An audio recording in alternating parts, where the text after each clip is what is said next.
Neely, seen here on a subway train just days earlier.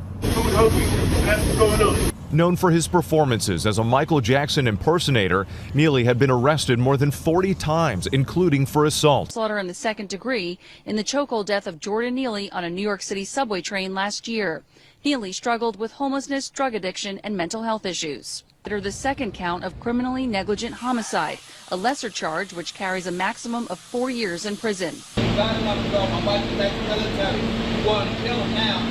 Prosecutors maintain Penny was justified in using some physical force to subdue Neely, who subway passengers say entered the train acting erratically, shouting threats. He said, "I'm willing to die, I'm willing to die." Penny claimed that he was not applying pressure. You know, there is so much that can be unpacked in that video, but I'll just say this.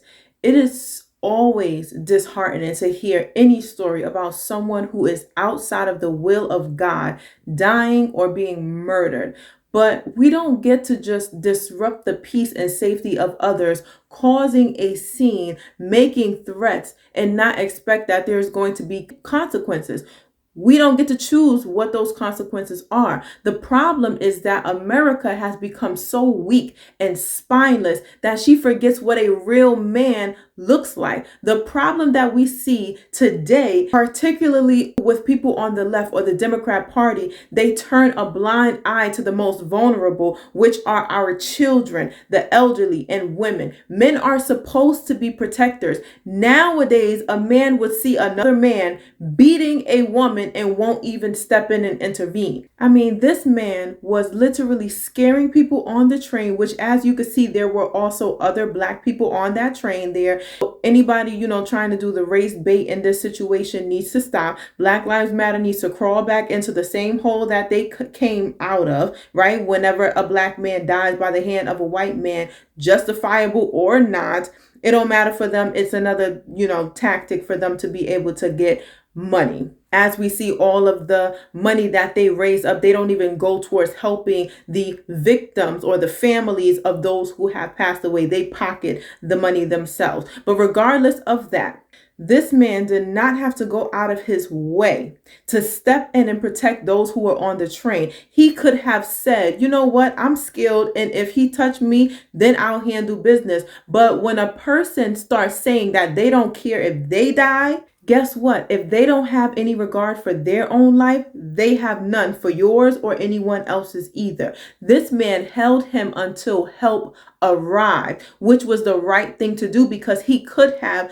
left the train and harmed someone else. Remember, he did not die right there on the scene. He died later at the hospital. And as a stranger, you don't know the backstory of those who you see out in the road on the street. You don't know that nobody knew that he had mental health issues, that he was diagnosed with mental health issues, really was just demons. But all we know is what we see, right? And for every action, there is a reaction, good or bad. And what's worse? Let's hear the reaction from his family members. Everybody else has vigilantes. We need some black vigilantes. That's right. People want to jump up and choke us and kill us for being loud. How about we do the same when they attempt to oppress us? Right. I'm tired. Tired. I know you're looking for us to be like, oh, go and march. Go and march. No. This weekend, I want you to hold a community event everywhere from the Bronx to Houston to Seattle to Florida. Black people hold community events and talk about what you need. Okay, so family member coming out of the woodworks, pretending to be so distraught. Like, I have questions. Where were they when he was homeless, begging for food on the train?